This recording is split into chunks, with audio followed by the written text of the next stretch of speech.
So we're going to start with the meditation today. So you can get yourself however you want to be, however you want to sit.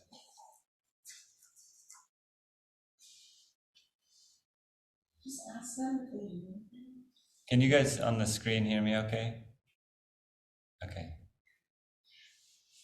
As we go into the meditation, I will try not to get quieter and quieter and quieter so that you can still hear me.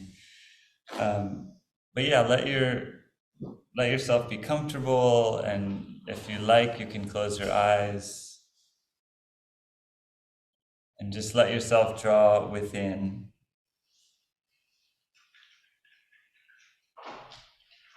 Let the tendency of the senses to pull you out of yourself be reversed. So instead of letting the senses pull you out, create a kind of gravity inside yourself, a pull inside, into your body, into your emotional, energetic body, into your mind.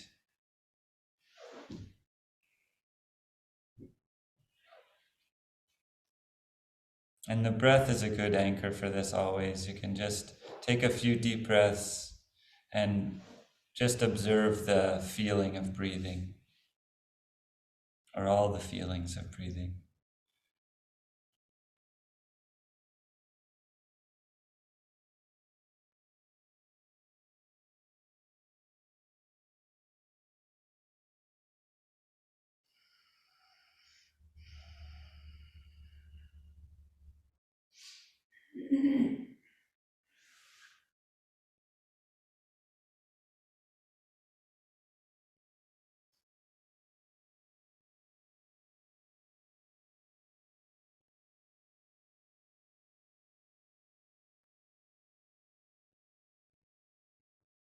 Meditation can be a lot of different things. It can be an exercise in concentration. It can be an exercise in somatic experiencing. And in this case, or it can be a contemplation of an idea. In this case, we're going to go on a little adventure.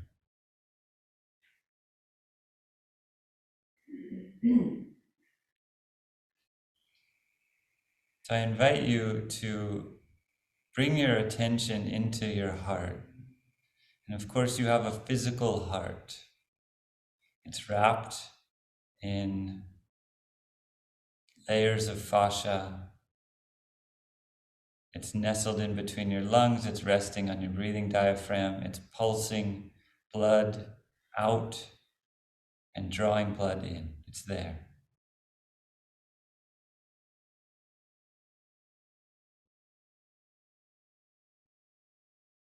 Just like you have a brain and a mind, you have a heart and a spiritual heart.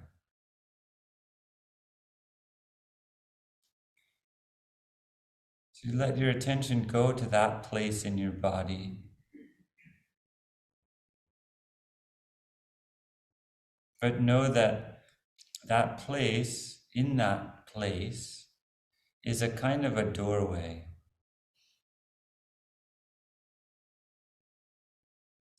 And on the other side of the door is infinity, eternal radiance, clarity, purity, infinity.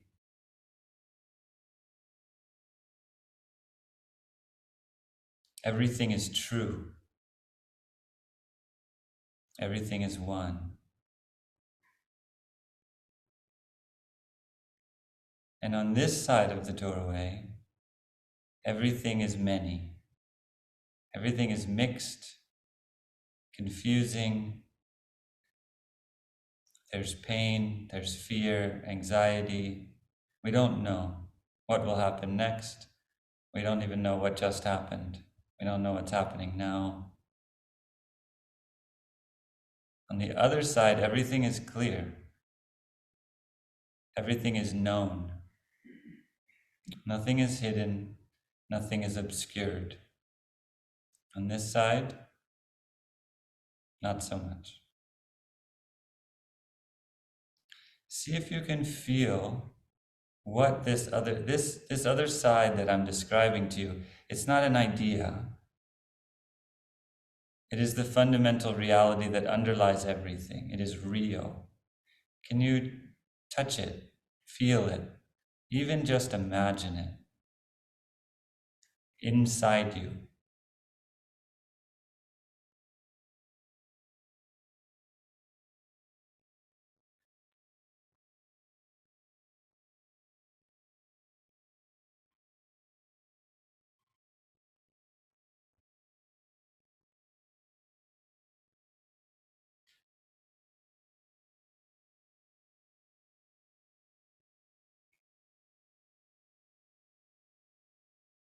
The eternally shining light of pure truth is absolute peace.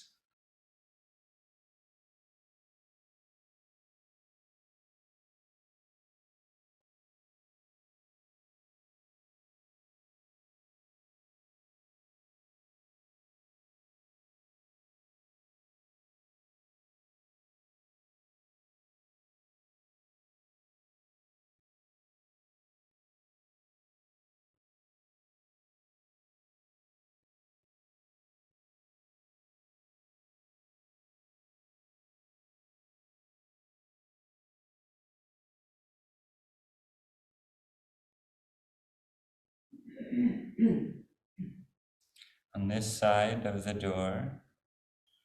doorway, the passageway,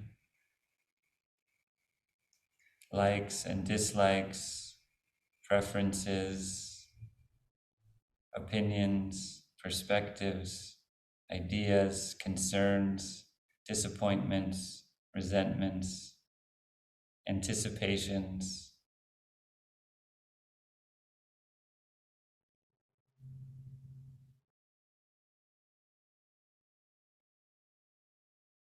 On that side, none of that exists.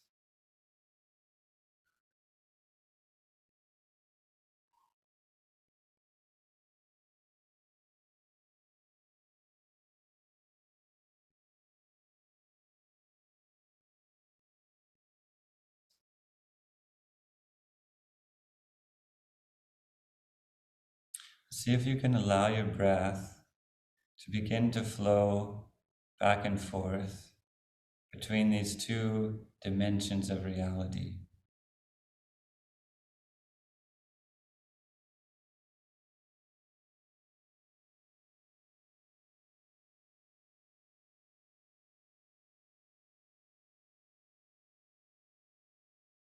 You can enter into that dimension, and that dimension can flow into this one.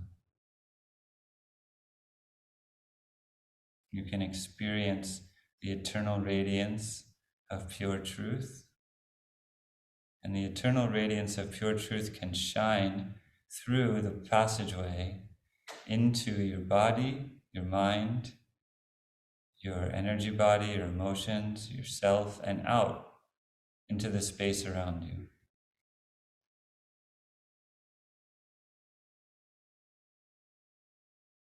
And your breath can pass from one to the other.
take another minute and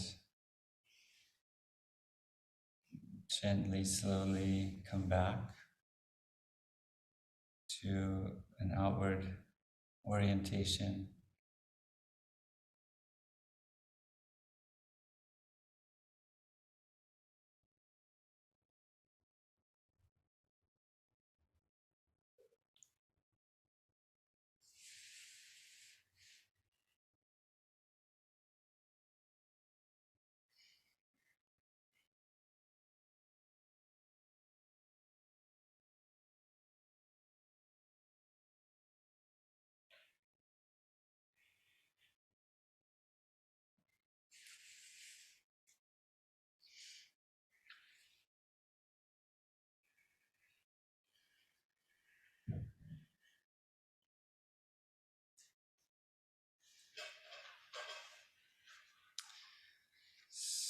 So we've talked about a lot of different things. We've talked about different texts of yoga, and we've talked about um, frameworks or kind of uh, frameworks of what yoga is, aspects of what yoga is. Evolution, yoga is like a journey, yoga is a battle between forces of light and darkness. Yoga is an evolution um, from material to life to mind and beyond. And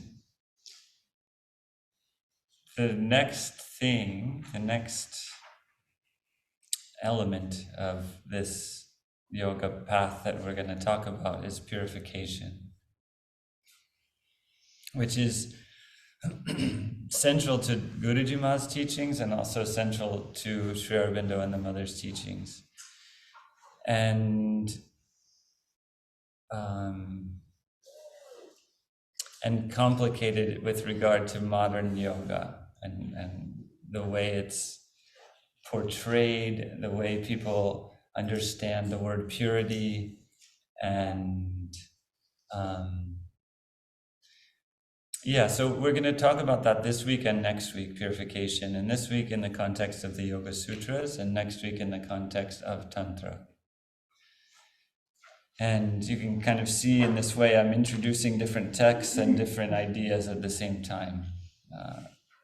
And hopefully that's working, that you're picking up on both, and it's not too confusing. What I was hoping to invite you into during that meditation was an experience of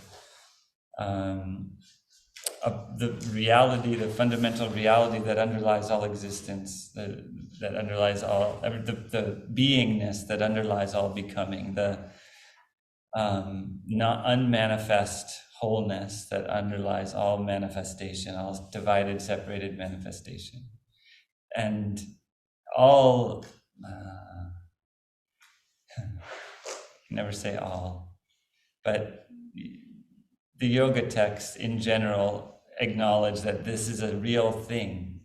It's not an idea. It's not something that we think about, eternity or infinite peace or radiance, eternal radiance. That is the real thing.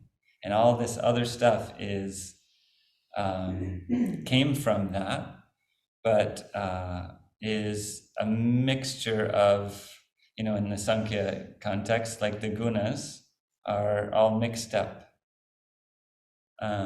They've spun everything. And yoga, in a way, is a process of unwinding all that, releasing all the things that are actually not the self, so that the self can shine, can radiate. And purification is just that. It's just releasing all the aspects of the self that are not the self. And it happens on an individual level, and it happens on the collective level, and it happens on a global level. So the purification, the evolution of the earth is the purification of the earth. It's the same thing. The individual evolution through yoga is the individual purification process, A country goes through a purification process, a business, a family. It happens kind of in concert, all these things at the same time. And so as an individual, we are involved in overlapping processes of purification. My own, individual, karmic, my family, my business, my town, my state, my country, the earth, all of these things, they're all intersecting. And sometimes there's a surge in one and it kind of takes up our attention, and sometimes there's a surge in another, and sometimes they all surge together and we hold on for dear life. This is my fundamental experience of life. Like, what's going on from day to day is this. Things are coming, in a karmic sense. All these layers of confusion have been there for a long time, and they're unraveling themselves. And the unraveling, things have to become conscious in order to become released. So the unraveling isn't just like I'm sitting here watching TV and things are just falling away from me in a very pleasant and joyful way. The tangles, the knots, the confusions, the false beliefs about reality, the attachments, the clinging, the aversions, all that I've been holding on to, they have to come up and say, hi, hello, I'm here. This is it. I have to be pulled into an experience, a visceral, embodied life experience of the thing, so that I can say, okay, I'm done with that. And sometimes I don't say, okay, I'm done with that. Sometimes I say, let's do that again.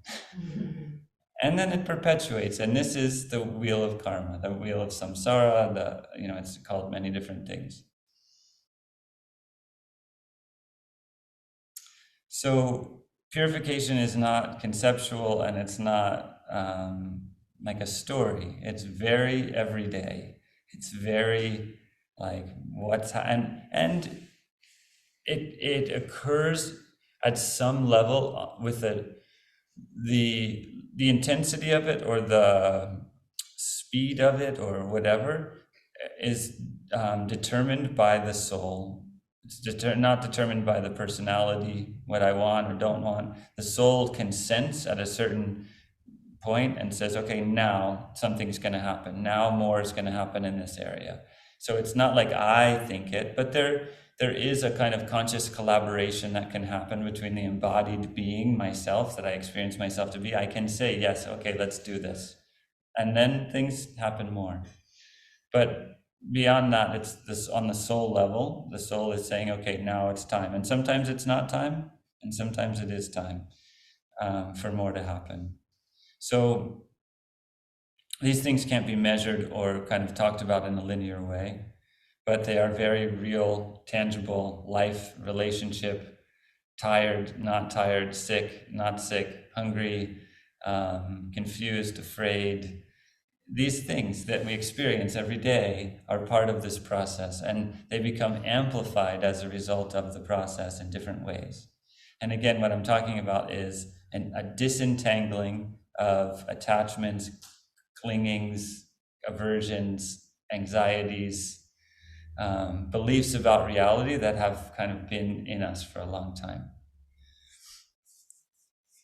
So that's kind of a general overview of purification. The Yoga Sutras in particular, I mentioned last time about the Shramanas, right? You guys remember about the Shramanas? As opposed to the Brahmanas and the Shramanas. And the Shramanas were the first yogis in a way, or they were early in the tradition of yogis, and they decided we're going to try to, find this secret of the Veda inside of ourselves and inside of our lives. And they conducted all kinds of experiments in yoga. And the Yoga Sutras are, in a way, a collection of their experiments and the results of their experiments. So it's kind of gathering all this stuff up and putting it into a nice, group of sutras. The main aspects of the Yoga Sutra are that it's essentially about purification. And the words Saucham, which has to do with physical purification, is in the Yoga Sutras. The word Shuddha, which has to do with kind of more spiritual purification, is in the Yoga Sutras. So the text is referring directly to purification on all the layers, the mind, the heart, the body, gross and subtle layers. And there's kind of a framework of karma and sanskaras that we gather up throughout different lifetimes and store in a thing the Yoga Sutras calls the karma shaya. It's like the barn where all the karmas live and where they're waiting to come and be and sprout and bear fruit in our life, the karma shaya. So like barn, like container, like place. But I think they call barns like that. Shed. I think it's like more like shed, yeah.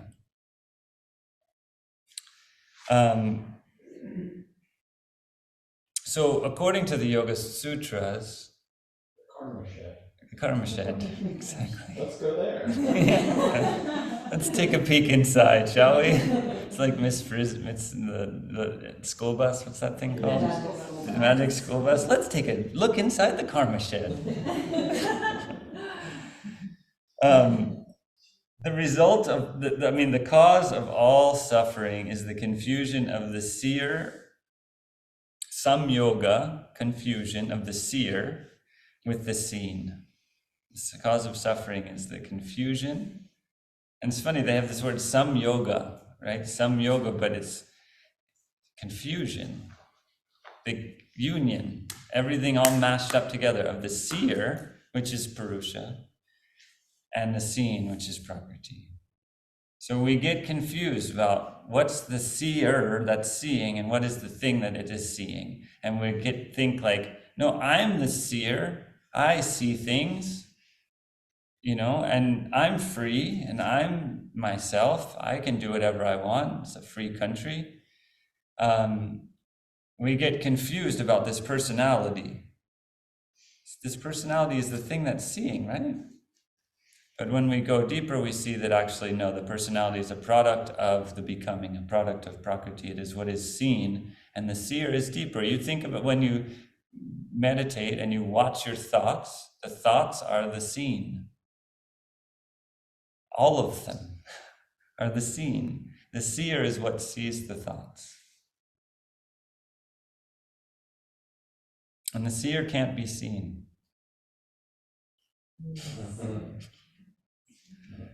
Who sees the seer? So as soon as you see it, it's not the seer. So the samyoga of the seer and the seen is the cause of suffering. And we move from ignorance to wisdom, from outer to inner, from reaction to action, from attachment to peace, from entanglement in Prakriti to resting in Purusha. That's the path of the Yoga Sutra. And the way that we move along this way is abhyasa and vairagya, one-pointed commitment to practice, abhyasa like repetition, staying in it, endurance, remaining consistent and intentional, and vairagya, which is raga is desire, attachment, clinging, I want. Vairagya is letting that go, separation from attachment, releasing clinging, craving. We move from delusion to clarity to freedom through a process of intensified concentration, which is called samyama. And I just want to note that, the Yoga Sutras is like the most popular book in yoga teacher trainings in modern yoga. It's the one that everybody talks about.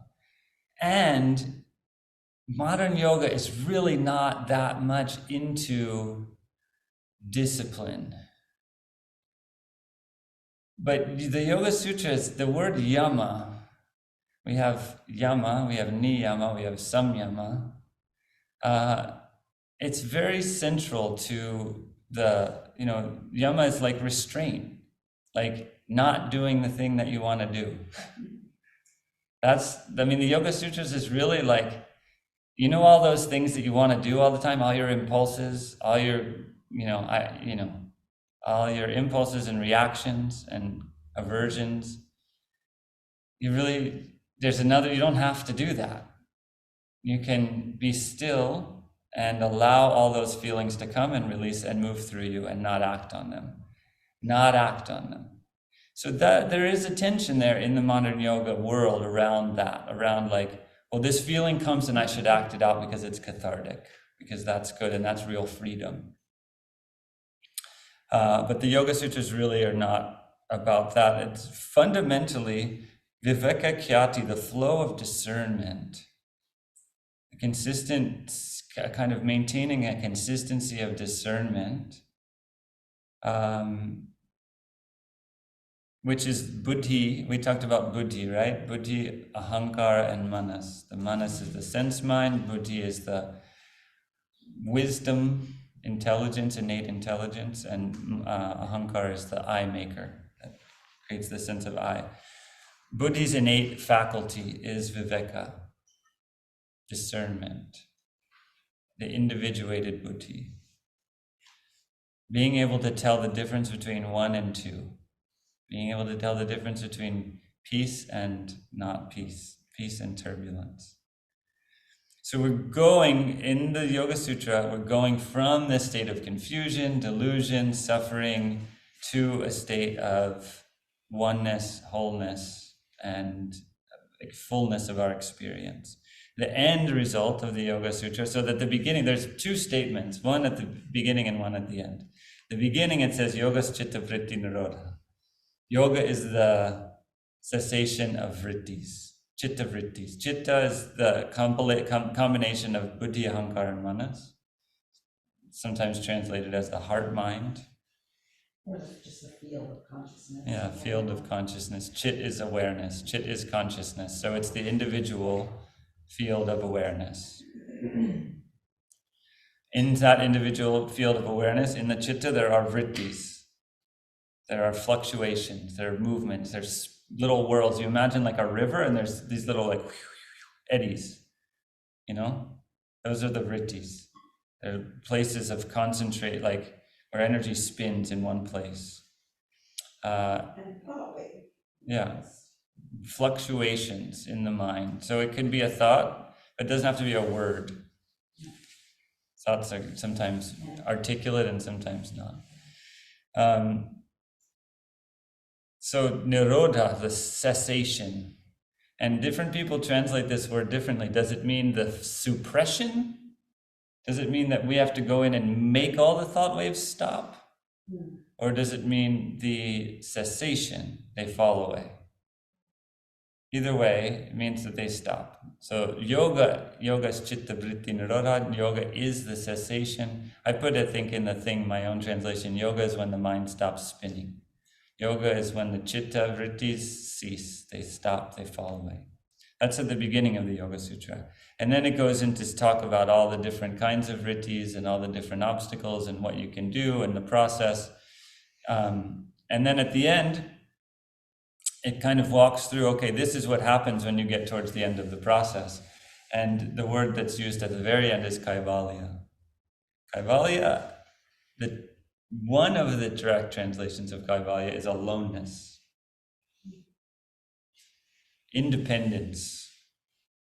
And this is again going back to Purusha and Prakriti, and the Sankhya is saying that the end result is when you become Purusha, you discern between, well, this Yoga Sutra says you discern between Purusha and Sattva Guna, and then the Purusha exists in its own self. The seer stands in its own drashtal swarupe avastanam. The seer stands in its own inherent nature. So that's what happens when you separate the confusion of seer and seen, vritti sarupam, immersion in the vrittis. So we have this kind of immersion in, and vrittis is like everything. It's like all the things that we think and our preferences and our clinging and our desires and our, all, and the things we don't like, all that. Vritti sarupyam, we're like immersed in them, and we come out and the drashtal swarupe avastanam, the seer exists, stands in its own true nature. It is itself. Can you imagine that? just the seer. So again, the seer is, it can't be seen. It's that witness, it's inside you. It's the thing that sees everything inside you. And thing is just not the word, but it's the essence that witnesses everything that's happening. It stands in its own nature. It exists. Avastanam is like standing around, yeah. It's like sthana is stand.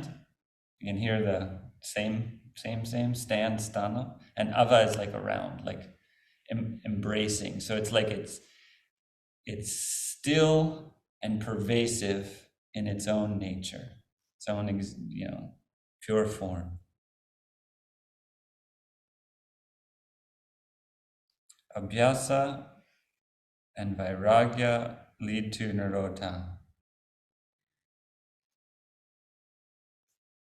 And there's basically a few ways of kind of disempowering the thought process: faith, vitality, memory, that all have to do with this abhyasa and vairagya that are put forward. And then the Yoga Sutra says, Ishvara pranidad va.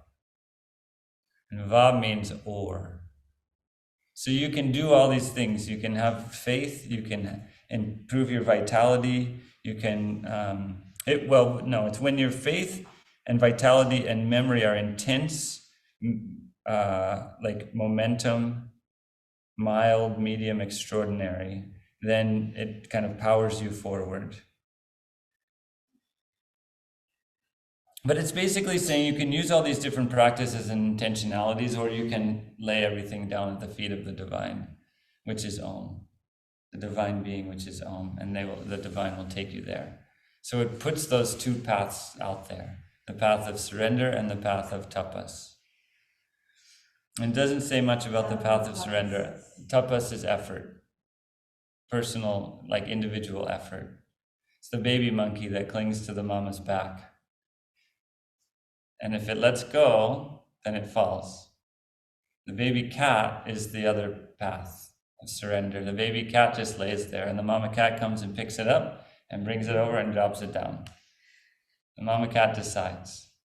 And the baby cat's not going to fall. It doesn't have to do anything. It's just limp. You've seen these cats.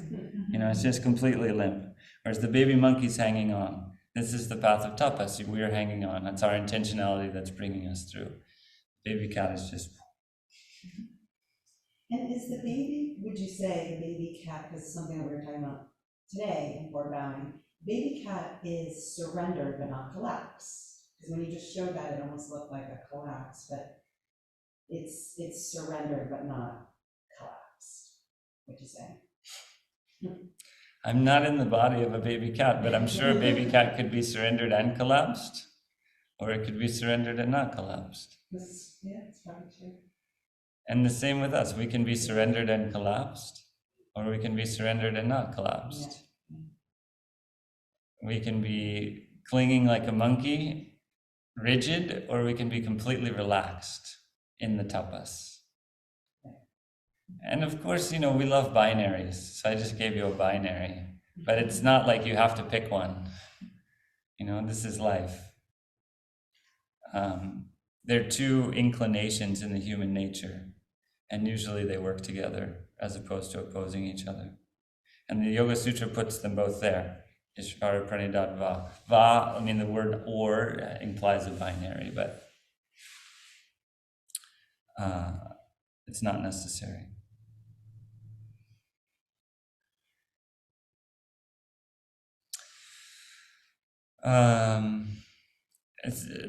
The part of the Yoga Sutras that's most familiar to most people are the 8 limbs. And the 8 limbs are a progressive walk interiorly from how I work with the outside world, how I deal with myself, and then I sit down and I close off all my senses and I breathe and I focus on one thing until I'm only focused on that one thing, and then everything else disappears and I merge with that one thing.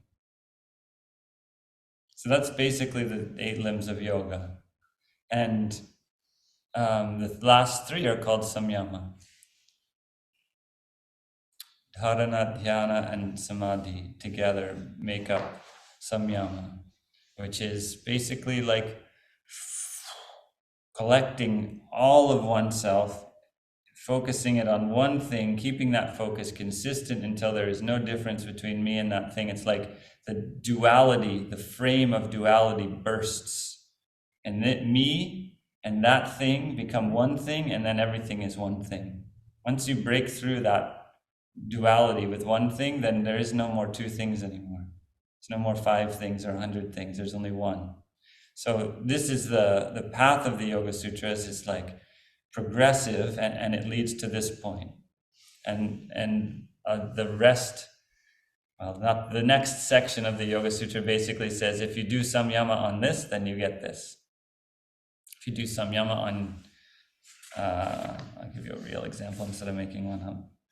If you do samyama on words, then you understand all languages.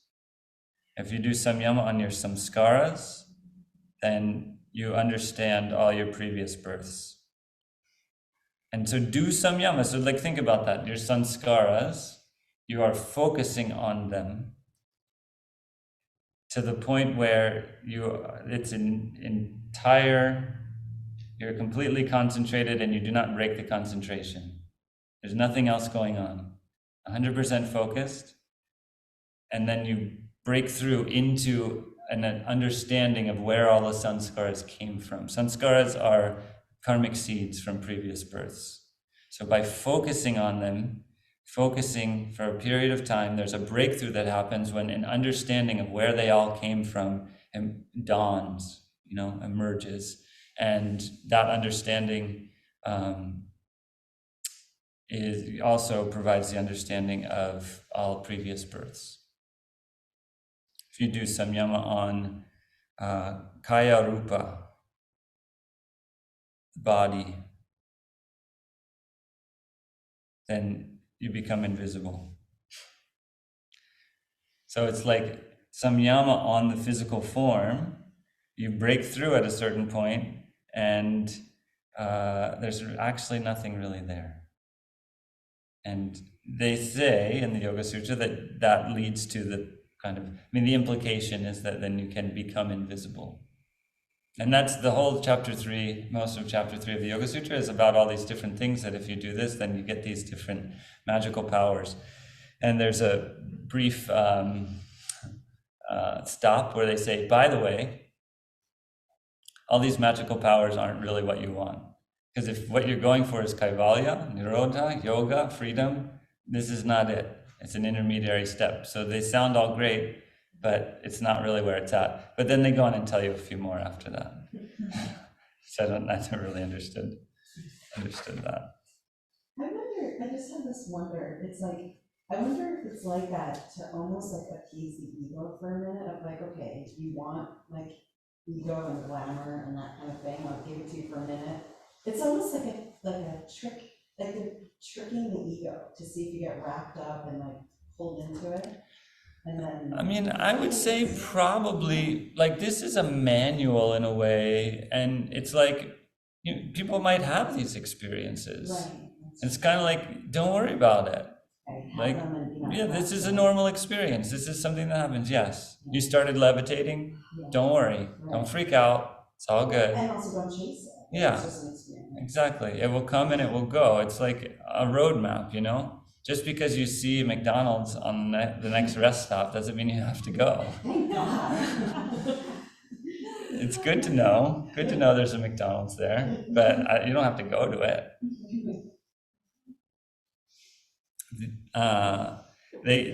They're called outer cities, are samadhi upasarga, so obstacles to samadhi. Upon equal purity of purusha and sattva, then you reach kaivalya. So the last part of chapter 3 is that upon equal purity of sattva and purusha. So sattva becomes so pure that it is purusha. So again, this is about purity. This is about purification of the outer nature it's transformed by the inner nature, which already is. So this is when during the meditation, when I was saying there's a portal there and things can flow in both directions. The purification process happens when the radiance of your inner being, which is eternal and there, shines into this world and transforms this being that we experience ourselves to be. That's the process. That's the whole thing. The radiance of your eternal nature shines through, and this is probably getting a little more into next week, but shines through and transforms this. All of it transforms, and you know, the ego says, I am what I am, and don't tell me I'm not, and I'm going to keep being it. Part of the ego's purpose is to keep our sense of self consistent through time, so that now I still feel like the same person I was 5 minutes ago. I'm not just like, whoa, who am I? I don't know. It's like the sense of consistency is important to embodiment. Otherwise, we can't do this thing. But the limitation that comes with that is that the ego is like, no, I know who I am. I'm going to be like this forever. This is who I am. This is my nature. This is human nature. This is my nature. And it fights the process of purification, which says, no. This is all fungible. This is all changing. You are changing. Everybody's changing all the time. The ego says, no, I don't like that. I don't like that. I like to know who I am. I like to put labels on everything. I have sticky notes for everything. I put everything in a certain place. It should stay there. In purification, the wind of purification comes in and blows everything all over the place. And the ego's like, what? Where's the dryer? I put it there. Life gets turned upside down. But it has to, because all these things get stuck. Our being and what we experience ourselves to be gets stuck. Everything gets stuck, and purification comes in and shakes it all up, and it's often very uncomfortable, but it has to happen. In order for transformation to happen, these things have to shake. First they shake, then they move, then they clear out. And the irony is that at the end, when they clear out, what's left is freedom, peace, joy, ananda. This is ananda, that experience. Oh, this is who I am. I wasn't really that, huh? Who knew? Who knew? I could survive with the dryer over there instead. Or no dryer at all. Doesn't matter, because I'm bigger than that.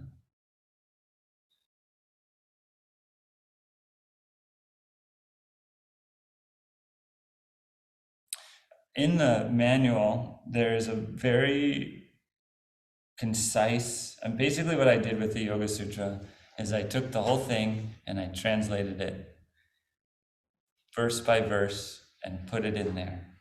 So I'm not going to do that now. I'm not going to go through verse by verse and rehash the whole thing, but it's there. You can read it. And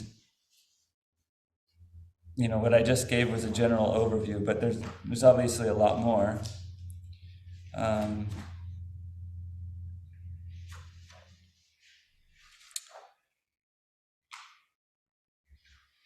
One thing I'll just kind of wrap things up with is that at the end of the Yoga Sutras are considered, because people think about the yamas and niyamas, the 8 limbs, it's considered a classical yoga text, and it's considered a tapas text. It's considered a text of the baby monkey, how to do the baby monkey way, how to do yoga myself, how I can take responsibility for my own yoga, abhyasa, vairagya, all these things.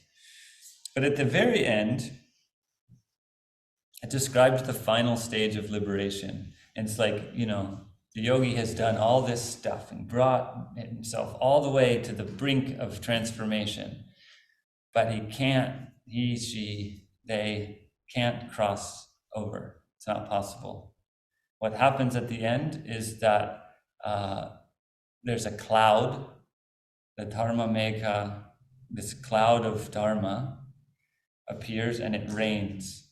And that rain is what finally washes away the remnants of the separated self. So this is not something that is done by the yogi, this final stage. It is something that is given, something that's received. So the final purification of the separated self is like that. And I think,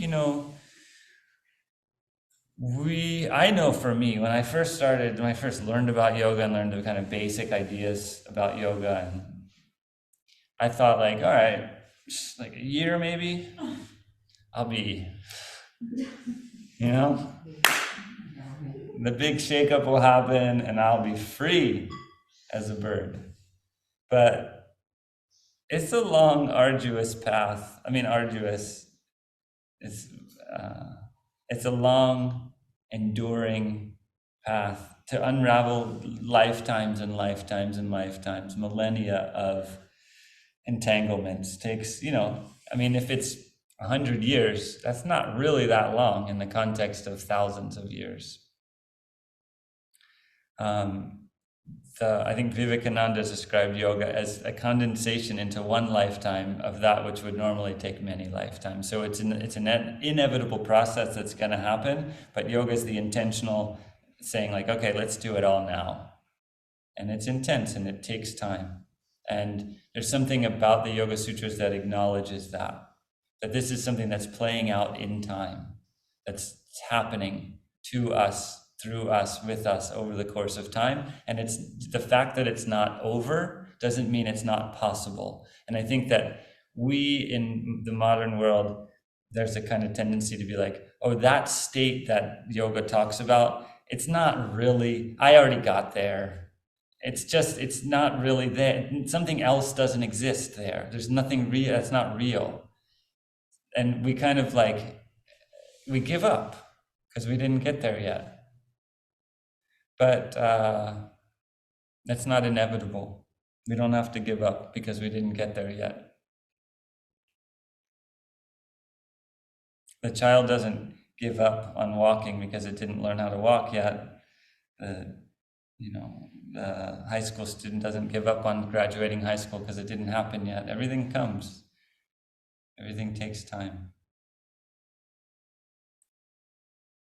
And the being that we are is that entire pure, whole, peaceful, full of ananda, only ananda.